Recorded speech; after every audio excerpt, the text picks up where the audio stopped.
Good day. Today is November 26, 2025. I'm Derek Fildebrandt, publisher of the Western Standard, and you're watching The Pipeline. I'm here with the OG Pipeline crew, former Western Standard opinion editor, Nigel Hannaford. That would be me. Good to be here. And Western Standard senior Alberta columnist, Cory Morgan. Always a pleasure. All right. Well, we're going to get into one topic that no one likes to talk about because everyone gets angry. We'll maybe even get angry with each other on this show here. We're talking about late-term abortions in Canada. We're told it's exceptionally rare and only in medically necessary situations. A new documentary out would seem to show, I think, fairly definitively that is very much not the case. So we're going to be talking about about the touchiest subject you could find in Canada, and almost anywhere really, but we're gonna talk about late-term abortions. The total recall against Alberta UCP MLAs continues. I think we're up to 6 or 8 or so, somewhere around there. 14 now. 14 who have had approved petitions. I believe so, yeah. Okay. But I mean, it's just an application form. It's really... It doesn't mean much yet. But efforts to recall, essentially, the whole enough UCP MLAs to collapse the government, trigger an election, I guess. Be careful what you wish for, guys. I'm not sure you want an election right now.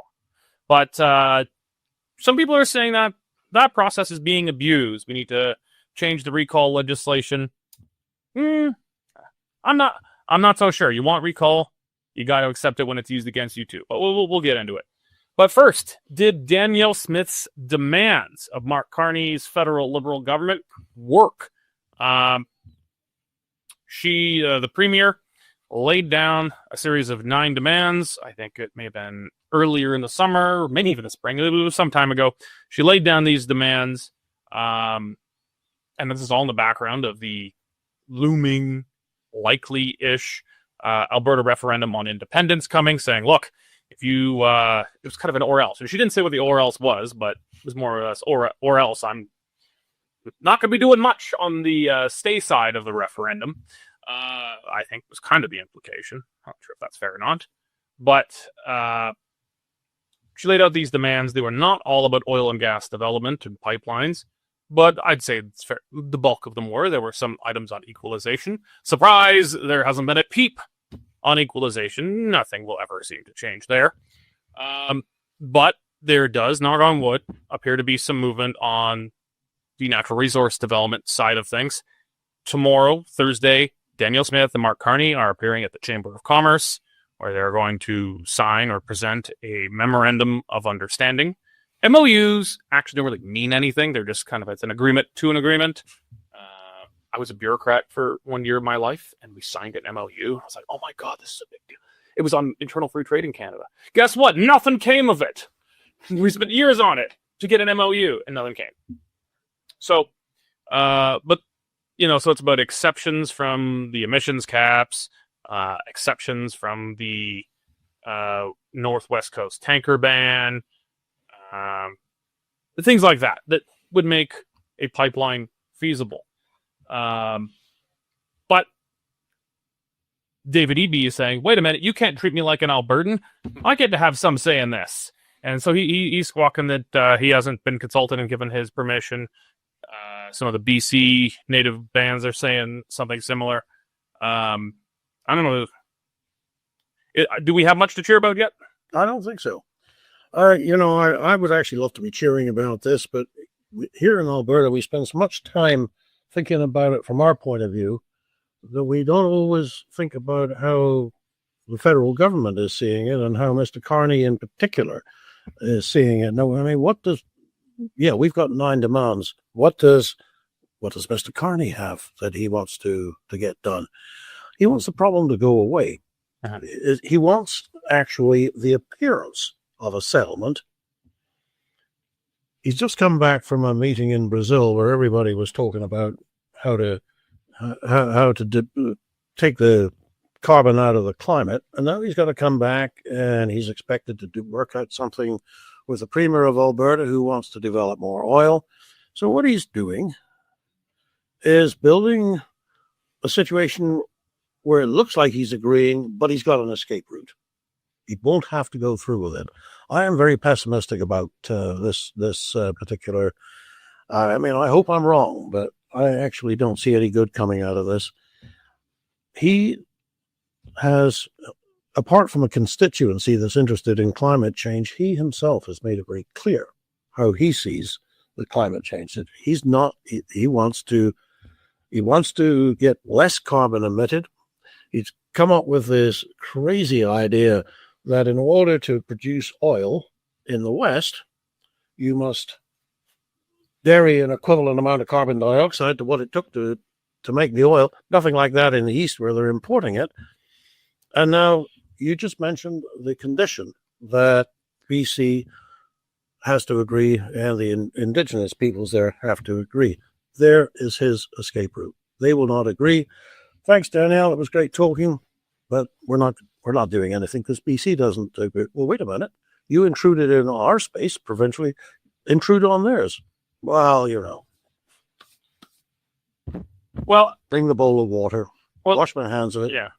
Well, Cory, none of this requires intrusion actually on provincial jurisdiction. Interprovincial trade of this kind, infrastructure crossing provincial and national boundaries or international boundaries, is strict federal jurisdiction. The Supreme Court ruled on that. That was, one of the rare times where the Supreme Court's actually made a sensible. Because it's written in black and white in the British North America Act that assigns the powers one way or another. So it's pretty clear that that's federal jurisdiction. The court ruled the David Eby and the BC NDP have no standing, constitutional standing, whatever, to interfere. But I mean, we haven't seen the MOU yet, so I don't want to prejudge it. I just think as Albertans, we've played the Charlie Brown football enough by now that maybe we're overly cynical. I don't know. Are we overly cynical here? Or is he going to be? Are BC natives and the BC government? Which one of those is senior soon? Well, who knows? But are they gonna? You expect they'll actually be given a real veto of some kind, or it's just the MOU will require some basic duty to consult, which would that's fine. I actually think that's appropriate. I don't know. Am I overly cynical? Part of it is you're not overly cynical, and part of it, I was saying to Nigel earlier, and I've got limited in what I could say, but a little bird told me there is nothing in the MOU that does give a veto to the First Nations or the province of BC, nor should it, because it's not constitutional, as you pointed out, both with First Nations and BC. So Carney has to be a prime minister, and he doesn't seem to be willing to. This is fully in his hands. He says it's getting done or it's not. And what's missing in all of this, I think, are not enough discussion. Maybe that'll pop over the MOU. Where's the private proponent? That's the excuse they like using too. There's no private proponent. Well, none of them are going to unless they can get through. Yeah. So they need to see something with the prime minister saying this pipe is going to reach the coast. Not this pipe, if we meet this giant long list of conditions, well, nobody's going to pull their wallet out. No, he's got to be saying, I support this, and I'm going to facilitate it. And we can't say that, we'll need 10, 20 years of consultation either, because it's been done already. The Northern Gateway, the Enbridge already spent, 100 and some million or some. They've done the consultation. I know it expired, but you know what? The mountains are in the same place. The rivers are in the same spot. If anything, pipelines have gotten even better. We have to fast track this or it's not happening. So it's going to be interesting, as I say, leading into an AGM for Premier Smith to get out and try and tell the members she has accomplished something and there has been progress, because they're as cynical as we are for the most part, and they want to see her either standing up for Alberta or actually having an agreement that says this pipe is going to go. Not, we've got another MOU. We're going to talk about it for 10 more years while it dies on the vine. Cory, to your point, the Western Standard has today published the following comment by Mr. Carney in the House of Commons. Word for words, the memorandum of understanding that we're negotiating with Alberta creates the necessary conditions, but not sufficient conditions, because we believe in cooperative federalism. We believe the government of BC has to agree. We believe that First Nations right holders in this country have to agree and support all stakeholders. Yeah. So there already he has laid down the conditions under which he says, well, I did my best. And there's already First Nations saying that they're never going to support it under any circumstances. That's where we got to define that difference between consultation and consent. We aren't obligated to get consent. And obviously they're saying they're never going to give it. So at this point, it's either tell them to go get stuffed, we're doing this, or just give up. That's the two options they got now. So I don't know how much of this is Carney saying one thing. I'm not sure if that was in response to an NDP question or a conservative question. I think it was Conservatives were putting him against the wall. Yeah. So I have a hard time believing that Danielle Smith is going to be willing to stand next to Mark Carney at a press conference and put her name to something that would give BC and Native groups in BC a veto one day before the opening of the UCP convention, where she's going to face the most hardcore folks in the right who are, I mean, we've been around these folks. They eat leaders for brunch. So you know, when she goes into there, she likes to flex her Alberta first bona fides. So I'm hesitant. I'm hesitant to think that she's going to do this one day before facing that kind of crowd. Well, from what I've heard, like I said, that's not in the MOU. So that perhaps tomorrow it might be an interesting conference, because if that comes to the opportunity where she might have to put him on the spot there and say, well, just to clarify, this is not giving a veto to such and such, and make him answer it there, because he was absent from question period on this today anyway. Mm-hmm. So that would be a whole different question. Now, if it was a sabotage, I mean, we really want to see provincial-federal relations go bad, you know, during a conference where they're supposed to be holding hands and smiling. But, I mean, if she's being undercut before this thing's even signed, perhaps the premier will have good enough cause to put him to the question while they're standing in front of the cameras. Yeah. I mean, it is... I mean, the United Conservative Party very much inherited from the Wild Rose, the kind of Alberta first strain of DNA in that party's blood. Actually, in many ways, I think the UCP is more Alberta first than the Wild Rose was. I think that's just the Overton window was shifted. Yeah, well, it's just the issues are more prescient now too than they had been at that time. Yeah. So, I mean, the politics. It's always good politics for the Alberta UCP premier to be fighting like hell against the federal Liberal Prime Minister. That's good politics. So for her to not play that card and stand next to him at a podium the day before convention leads me to think, in all probability, maybe she's lost her marbles and gone soft, but in all probability, I would bet that she's got a fair degree of faith in it, because she doesn't like, you know, there's going to be some people on the harder independence, sovereigntist, right side of the party who are critics, and they're going to just take a picture of her standing at a podium, and that's a bad meme.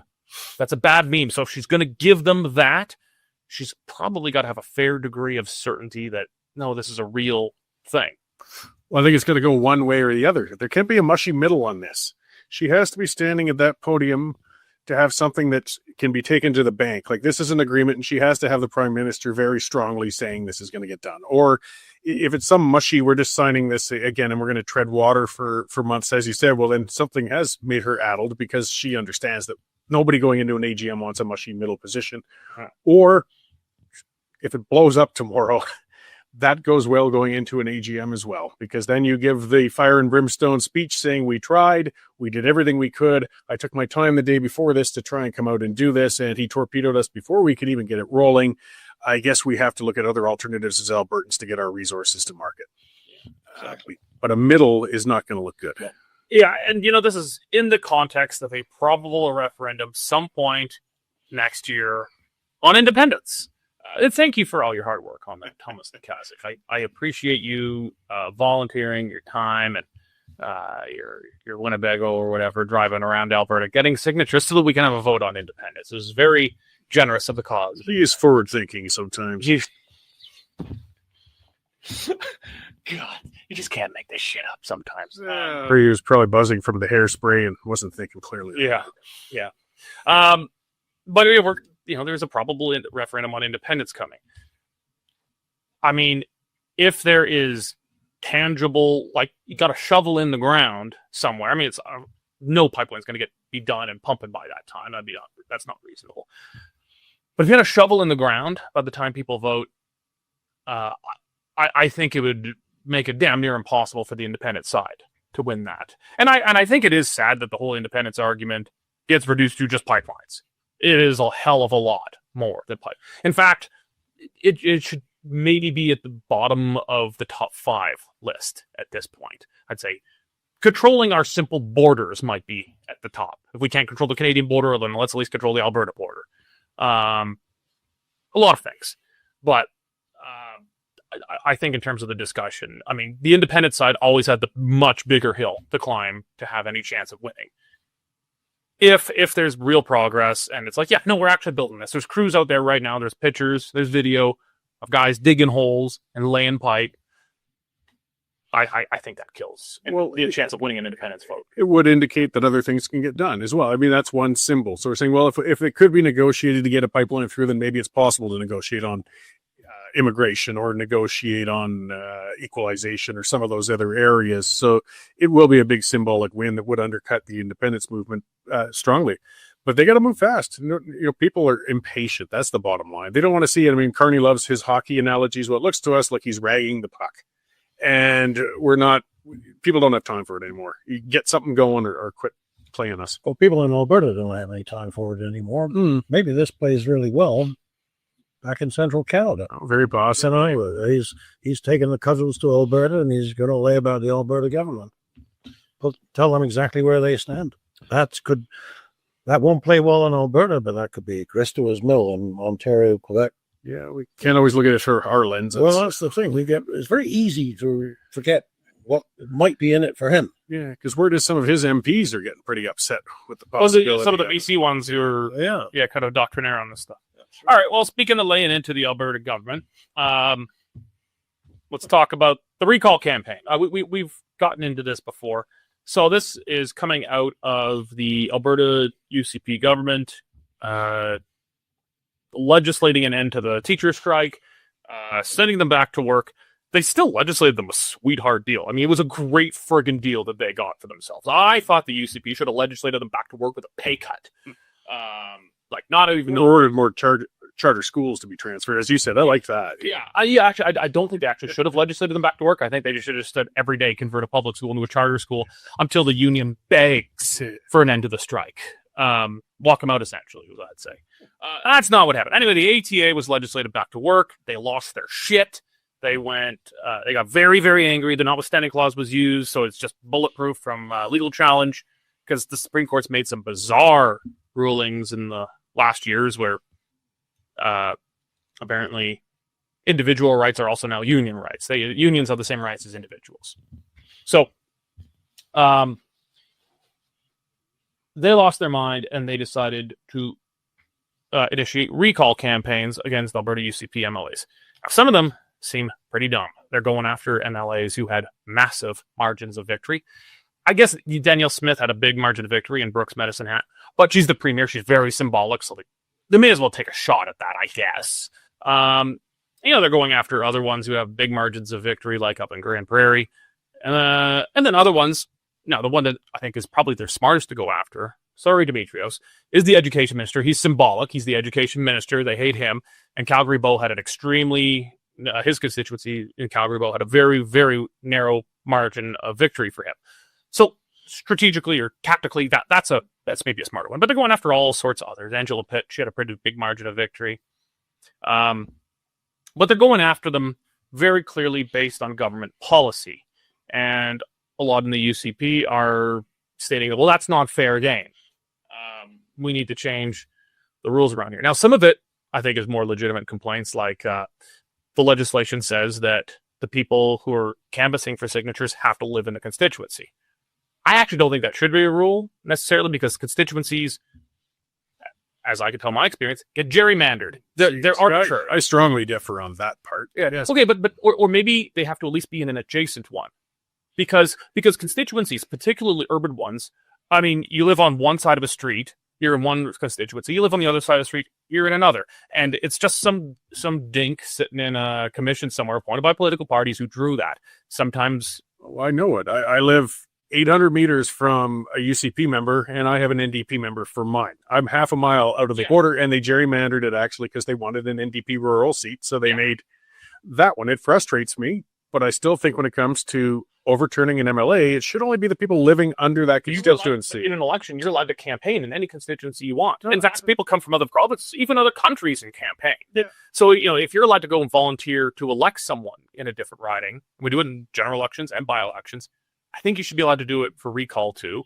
And, let's remember, a lot of people who are against what's happening with recall here right now, we were all gearing up to recall Jason Kenney, but from the right. Yeah. But that was province-wide. That was no, but to recall him in his own seat. He was going to probably end up getting recall if potential until essentially the party recalled him by forcing a leadership review of him. They recalled him at the leadership level, but he was good to otherwise probably get recalled at the MLA level. So I guess there's 2 points. One is the rules are you have to live in the riding. I don't think it's a good rule, but that is the rule, and that appears very much to be aggressively violated by the organizers here. I think the UCP have got a point there, even if I think it's a bad part of the law. Where I think they don't have a point is they're saying, well, you're just disagreeing with us on government policy. You have to have a very specific reason, some kind of misconduct to recall someone. I don't think so. Again, you've got what's a big deal for someone might not be like Bevoda. People got pissed off because she had $28 glass of orange juice. I mean, this part It was 15. 16. Sorry. With inflation, it's 28. Yeah, a $16 glass of orange juice. That is not a serious thing, but it blew up into a serious thing. So then is a judge going to sit there and say, well, this is worthy of recall and this is not? Broken promises. Sometimes promises are legitimately broken. You made a promise, you got in, turns out the facts on the ground are different, or the government's got no money. Hey, we don't actually have money for this anymore. Are we really going to let have a court decide if a politician broke his promise, or if this scandal is serious or non-serious? I think the UCP are kind of grasping at straws on this thing, saying that, well, you have to have a better reason that you disagree with the government policy. They pulled the trigger on the government's own policy. It's the sort of thing I've done in the past. My NDP nomination run, when they left it wide open for anybody to register their policies against and be on there. And then it's amazing they changed their policies within 2 weeks. And suddenly I disappeared as an NDP nomination candidate. Let's make sure we pull up a picture from Cory's nomination. There, he's and I ran hard. You ran for the nomination. Was it Bath Kananaskis? Yes. You had the, pardon the language, you had the pussy hat and everything. Yeah. It was probably dressed in NDP wear for the time. Yeah. And then they shut down my campaign. But that's using their policies against them. That's what they're doing with the recall. As annoying as it may be. It's fair game. It is. And I don't think, as long as those rules are followed, that they're going to succeed in many, if any of them. As you said, Highwood, they're going after RJ Sigurdsson. They've never had under 70% support for the UCP there. I would not want to be a door knocker going to the door saying, hey, will you sign this petition with your name, address? Because that's the thing people got to realize. Right now, all they're doing is putting in a form and a fee. Anybody can do that. That takes 20 minutes. Yeah. The news is reporting it as if there's this wave. Well, then there's a vote on if there will be a by-election. Yes. So this is a long process. So you have to get signatures from 60% of the people who voted in the last election within a time frame. You can't flood it with outside help. And rest assured, there will be a lot of UCP supporters who will want to see a couple violations because that'll give them an excuse to say this is invalid and thrown out. As you said, Covery Bow is maybe the closest they could come to it. But even then, that's a tough task. I mean, not everybody's eager to see a by-election or whatnot. Even some who don't like the MLA, they might say, well, I'll still hang on till the next election. Like, I like recall and referendum legislation. I like using Switzerland as a model. But something that's different there is the citizens take it very seriously. So if somebody shows up with a frivolous campaign at their door and says, will you sign this? They'll say, no, I'm not interested. Not that Canadian politeness, so I'll just sign. No, I don't like this. I won't sign. So it's incumbent, I think, on the citizens. It's taking time for that culture to develop here. Like, they haven't had initiative. We haven't had recall in any practical way until pretty much now. They're putting it to the test. And really, if people get the idea that this is a serious effort by the opposition to dethrone the government, not just take out an MLA who has been an idiot, then the tide is going to turn against this recall. Now, that's the thing. They have to get that message out. Because otherwise, people are saying, "Oh, whatever," Yeah, like stuff. But the complaint is saying, like the UCP is talking about changing some of the rules. They haven't said definitively. Yeah, I'm not sure how you can, because it becomes pretty subjective when you're getting into what he is or It isn't. really should be. I've been disagreeing. I think on a communications front, you can say that these guys are being frivolous or wrong. Totally. Just don't change the rules. Like the example I use is Dar Hetherington. I keep bringing her up. And for those who remember, you might not have been in Alberta at the time yet. She was a city councillor in Lethbridge who went very much off the rails, a fake kidnapping story, took off to Las Vegas, very bizarre. But they couldn't get rid of her. She still had that seat on council, and as loopy as she'd been and so on, she potentially could have been stuck in there for years, because you just have no mechanism to have somebody, even though they've proven themselves, just to, she needed treatment, not a seat. I mean, just it's a mental health thing. But No, are you sure it's Lethbridge? I thought it was in Edmonton. No, it's Lethbridge. It was an Edmonton councillor who would totally. You're thinking of Tucker Gomberg, and that poor fellow ended up committing suicide jumping off Confederation Bridge. He wanted to flood the Edmonton city streets to build so people could skate to work. I've heard worse ideas for Edmonton. Yeah, but he was a city councilor. But similar sorts of things. You see, when they are so clearly, though, something has happened or whatever, or they've done something where they just are no longer fit, we don't have a mechanism to remove them. But theoretically, it should just only be when it gets that bad before you really start doing it. But how do you put gates to make sure that doesn't happen? That's the hard part. Some, and I'm not saying this is the UCP's plan. It's not, as far as we know. But some prominent voices within it are saying, and some of the MLAs being subject to this are saying, well, no, the rules should say like there has to be clear misconduct. Well, what that means, that's going to become a legal case. And yeah, misconduct's a different thing too. Okay, so look, Sean Chu, the Calgary City Councillor, was in pretty hot water, but he was never charged and convicted with a crime.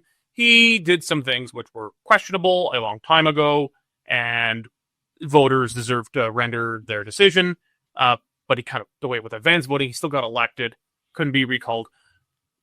Okay, but is it always criminal behavior? Like, not many are going to be. I think criminal makes it more clear. They'll often just resign and disgrace anyways. But also it's those. But also, what? Like, what if it's a politician refuses to hand over their gun to the cops? Okay, well, that's criminal technically, but so okay, like it just gets way too subjective. You have recall, or you don't have recall, and the general rule of thumb is you're going to agree with the reason when it's a politician you don't like and you want to recall, and you're going to disagree with it when it's a politician you do like who's on your side. Well, if a person's principled, they wouldn't. I mean, I wouldn't want to see one against Nenshi, because it would just be a waste of paper, a waste of pounding the street. I'd love to see Nenshi gone. I've got no use for the man. But I wouldn't sign the petition. I mean, I want to see. He was popularly elected in Edmonton Strathcona. Nobody other than NDP is ever going to win that seat. Quit wasting time. Let's get on with bigger issues. But yeah, well, it's interesting to see what's going to happen, because if they come out and shoot down their own legislation, it will undercut the UCP, and it's going to look. It'll look bad. It would look bad if they did. I think they could. There's some tweaking on the administrative side. I actually think you should not have to live specifically in the constituency, because the boundaries are so often arbitrary. You're on one side of the street or you're on the other. I think maybe they should say you have to live in it or in an adjacent riding to it. So like you're living in the general area. So even a gerrymandered riding, people who are naturally a part of that area can still participate. I think that. But can't vote. Well, no. Only people in that riding can vote and sign the petition to recall. But they can go into there and, carry up on yours and carry petitions. Yeah, because we allow it for elections. Why would we not allow it for this? Well, maybe we shouldn't allow it for elections. But with elections, it's a party, and it's a provincial-wide thing, which is a little different. I mean, we know exactly what will happen if you open it up. By-election. Old Gill is... You got a by-election. Yeah. People come in from around the country to go for a by-election. And that's what will happen with these if we open it right up. So Old Gill and his gang of union hacks are just going to flood into a constituency and pound every door 100 times over. People will sign just to get these union nuts to stop harassing them. Well, that's what people were going to do against Jason Kenney, but from the right, get rid of him during They shouldn't have done that either on the local level. Get rid of him as a leader, but as far as an MLA goes, I think that's up to the constituents. Yeah. Well, in this case, the Conservatives have a fairly thin majority. So actually, if you got just a few, boom, all of a sudden the government's lost its majority, and at that point, you're not going to get by-elections. Premier just calls an election. Yeah, which is what would happen. Was what would happen. And I mean, you never know what's going to happen, but based on the polls, I don't think it's going to be. It could be a careful what you wish for circumstance, just like Fabio and his referendum petition. Thanks again, John. Thanks for that. Thanks for calling an early election. Because I tell you, there's a lot of people in the UCP who would like to call an early election. Renew their mandate. They're strong in the polls. They got money in the bank. They're ready for an election. But it looks bad to call an early election, especially when you've got a fixed election date. Danielle Smith remembers what happened to Jim Prentice. Yeah. I mean, this would give them all the excuse that they need. It'd be a pretty good one. Okay. Oh, jeez. Okay, we're going to talk about this one. Late-term abortions. So I think what's it called Right Now, it's a kind of student pro-life group, came out, they put out a documentary around late-term abortions, and then what's the term? Live birth abortions, which is about the most horrific form it can take. I mean, we're told late-term Canada is pretty much the only country, if not the only country on the planet that has no legislative framework of any kind around abortion. It's just kind of a black hole. It's a legislative hole. It's not technically legal. It's not technically illegal. It's just there. It's floating in space. Mhm. And we're told that late-term abortions do not happen on an elective basis. It's just not a thing. They're extremely rare, and they're for medically necessary purposes. And if that was the case, where, like if a woman is going to die, I mean, of course, we should not have two people die. It's a terrible situation, but yeah, of course. I think most people would agree with that. But that is not actually what is happening here. So this group, they put out their documentary, and they went around to a number of abortion clinics, Toronto, Vancouver, and Montreal, I think. And it was a woman. She went in, over 20 weeks pregnant, says, I want an abortion. And I'm like, okay, like, no problem, casual. Mm-hmm. No, she says, any restrictions? And I'm like, no. I mean, she's like, do I have to be at risk or anything? Or just like, I just want to end it. And like, she's obviously got an undercover camera here. Mm-hmm. And they're just like blasé, like this is just a normal administrative thing. No, like, are you? They didn't even say, "Are you sure? Have you thought about this?" It's just, yeah, okay. Step right up. Don't be shy. When they've got some damning numbers. So these late-term abortions. What is it called? The Canadian Institute for Health Information says it's normally over 1,000 a year. Normally, this, I think last year was down a bit, but it was normally well over 1,000.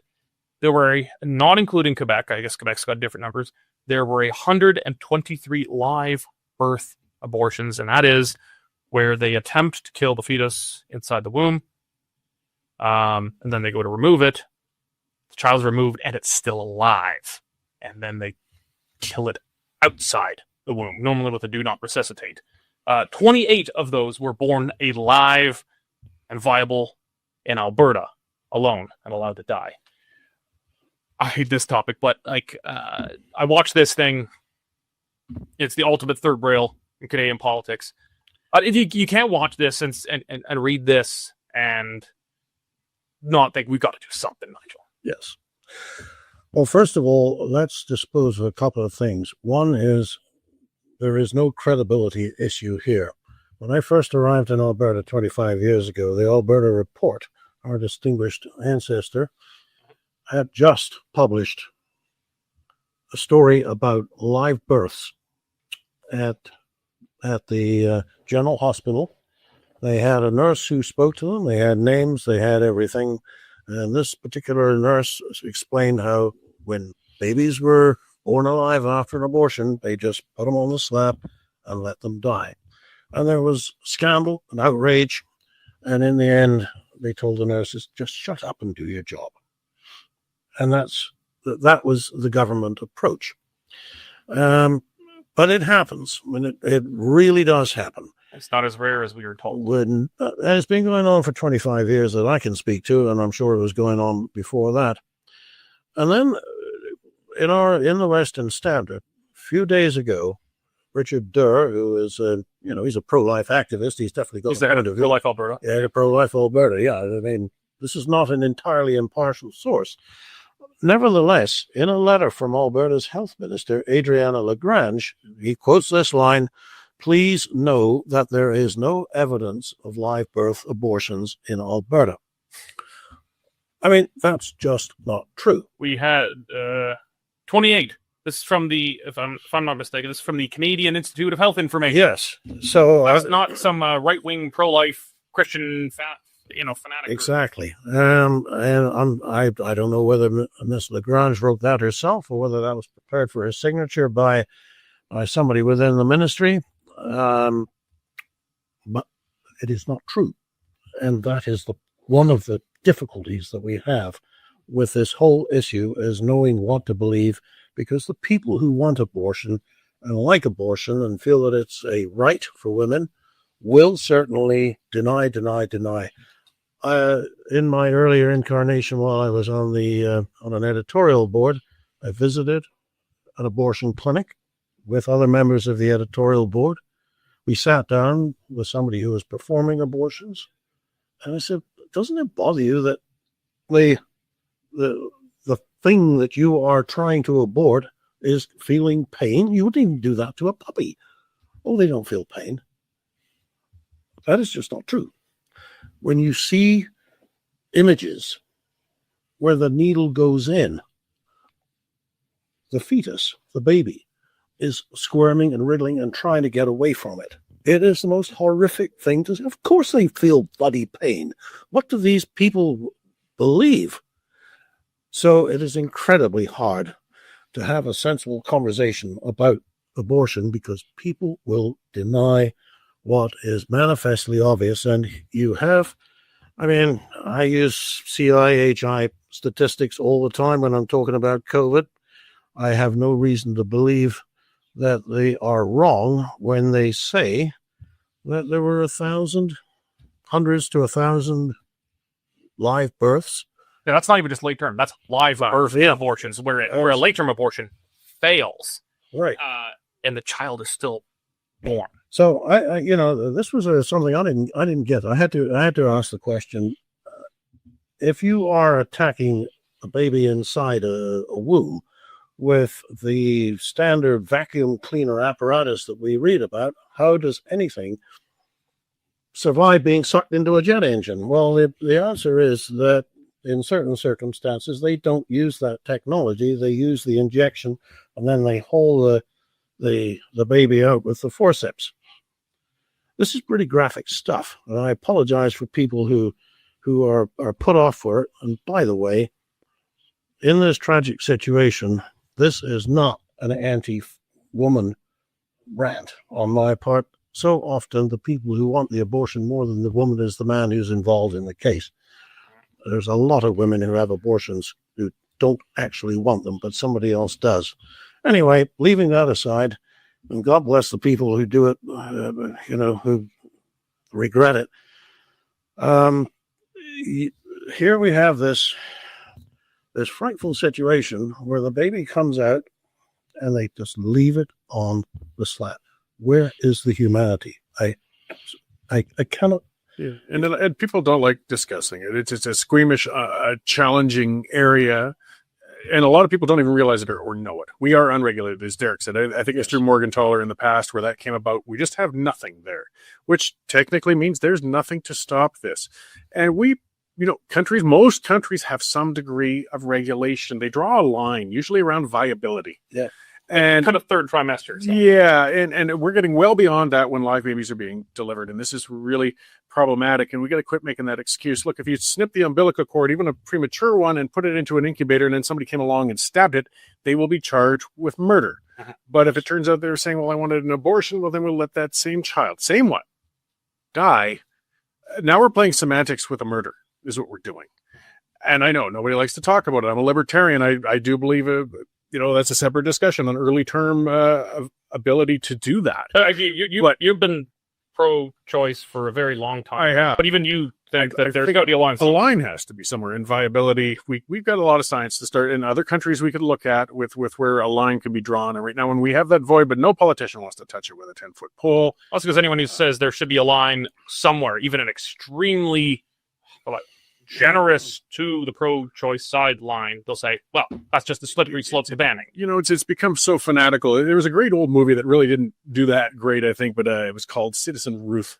If you might remember it from the early 90s. It had Burt Reynolds and a few others, but it kind of showed the insanity of both sides. It was a glue huffer who was found pregnant, and pro-lifers had gotten hold of her, and it turned into a big fight between the crazed pro-life bunches and the crazed pro-choice bunches. And it really did show both sides as being fanatically crazed on each end of it, kind of. And I mean, it's serious business, but I mean that it really, there's no room for nuance anymore. Like back when I was, I'll give it a little personal. When I was 20, I had gotten a girl pregnant. We went to, because we weren't sure what we wanted to do, and we went downtown. It used to be out by the Cecil, actually, the family planning clinic. But by the way, that's my son. We made our choice to keep. But when we chatted about it, we wanted to hear all options. We really did. But that person, the counselor, whatever, sat with us. There was only one option in her world: abort, abort, abort, abort. That's all she was doing, was convincing you guys are too young. You aren't in a condition to deal with this. You really must, and we can set you up and giving it. Well, again, what were the other options? What about adoption? What about, supports if we want to raise it ourselves? All of that. We didn't get any of that. That's just one example, but that really did sour me on the advocates for this. We really did want to come in there and hear about all the options on the table. We've got advocates who are married to one end or another, and those advocates are, again, they want no regulation under any circumstance. I don't want to see it as advocates on someone who want to see it, illegalized from the point of conception. I would like to see a line drawn somewhere, and I think viability is kind of where we can start. Yeah. Well, yeah. The other thing, Derek, we want to see a few lines drawn around life at the other end too. Medical assistance and dying. Yeah, I think we've erased lines at both ends. True enough. That's a damn good point. I mean, where you draw the line, there's only one really clear line, and that would be the hard pro-life side, which is conception. Okay, I'm not prepared to draw it there. Even if you think that is life, and you know what, I actually do think that's probably where life is created. It's a big debate. It's a tough one. Yeah, that is probably where life is, but it's just not a practical place to draw it. Somewhere, towards the end of the first trimester is probably a reasonable place. If it's going to be after that, it's got to be where it's absolutely medically necessary. The woman's life is at risk, that kind of thing. But we just are so fixated ideologically in this country. Look at Europe. These crazy, dumbass, liberal Europeans, every single one of them, every single European country has some line somewhere, and there's a spectrum about where they are. Mm-hmm. Ireland, I think, had it too strict at one point, and a woman died as a result. That was too far in one way. But very, very liberal countries, France, Germany, Britain, Spain, like all these, run by lefty countries, they all don't allow this. This is not cool. And I get the conservatives are terrified. They don't want to touch it. And there are things that actually could be done provincially, and the provincial government's response, when I was a provincial politician too, federal jurisdiction. Well, yes, on the criminal code it is.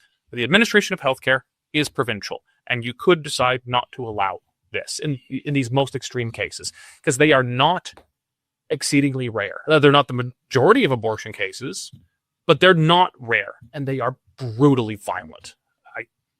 As I said, you wouldn't do it to a puppy. I wouldn't do it to a gopher.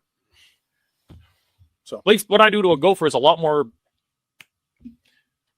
Jesus, you do it from a distance with a 22, aren't you? Here's the reality too, and that's quick. I'm glad that they're bringing it to public attention, and hopefully, maybe at least it has some impact on some of the young women, who are making decisions and planning, and maybe see the horrors of what waiting too long might turn into. Doctors. This is ghoulish. That too. But this is ghoulish. We also know politically, we've been at it so long, the chances of any politician initiative there are not going to... No one's going to touch this. So all you can do is public information and hope for the best. Right now, anyways, unless something dramatically changes. Yeah. Okay. I hated that. But you know what? So anyway, hats off. Pro-Life Alberta, Richard Durr, and the Right Now group. I'm not with them on 100% of where they go with these things, but I think they've done a real public service bringing this forward in a very tasteful way. This wasn't a bunch of graphic images designed to turn someone's stomach. I think they made a logical argument. Actually, and they did journalism here, going out, getting information, video, proving their case. So hats off to them. That was good work. The front page of the National Post of the weekend. Yeah. That's good for them. Okay.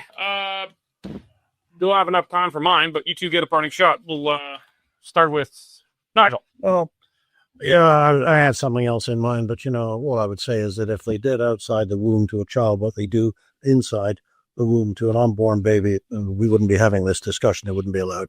Yeah. Well, and we don't even we're not even willing to when a person murders an obviously pregnant woman, we don't give them 2 counts of murder in Canada, even though that's very often the intent is it's kind of abortion by execution of the mother. You don't want to talk about it. It's a man who doesn't want the child.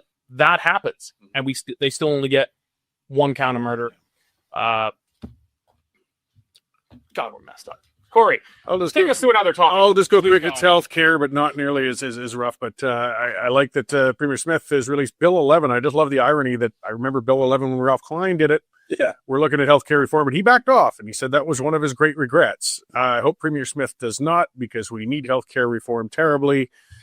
Please, Ms. Smith, stand your ground on this one. Let's get that private-public ability out there, because our system's failing and people can't deny it anymore. All right.